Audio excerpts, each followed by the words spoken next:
Hello everyone, welcome to अफसाना कहानी। हमारी आज की कहानी का नाम है नेकी का सिला। तो आइए इस कहानी को शुरू करते हैं। किसी गांव में समीर नामी लकड़हारा अपनी बीवी और बेटी के साथ रहा करता था। वो लकड़ियां बेचकर अपना गुजारा करता था।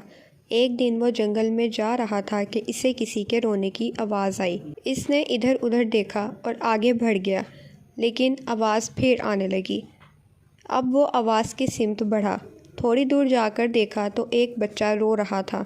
समीर ने बच्चे से रोने की वजह पूछी तो बच्चे ने कहा कि मेरे माँ बाप कल इस नहर में डूब गए और मैं अकेला रह गया। समीर ने कुछ सोचा और इस बच्चे को घर ले गया। बच्चे को बीवी के हवाले करके वो लकड़ियाँ काटने चला गया। आज इसे लकड़ियाँ लेकर बाज़ार जाना था। वो बाज़ार गया तो एक फैक्ट्री के सेठ ने इससे कहा कि आज से तुम्हारी सारी लकड़ियाँ मैं ही खरीदूँगा। ये सुनकर समीर खुश हो गया। सेठ ने इसे दुगनी रकम दी थी।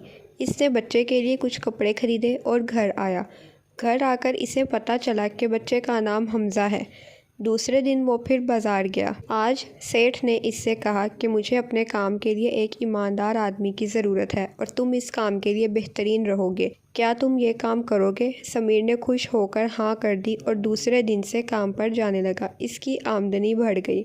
साल बीत गए। हमज़ा और समीर की बेटी अब एक हो गए। सेठ अब बूढ़ा हो चुका था। इसने अपनी फैक्ट्री समीर के नाम कर दी और ख़ुद मुल्क से बाहर अपने बेटे के पास चला गया। कुछ अरसे में समीर ने शहर में अपना बंगला बना लिया था। अब वो लोग इस बंगले में रहने लगे। समीर ने हमज़ा की शादी अपनी बेटी से कर दी। अब वो लोग हंसी खुशी रहने लगे।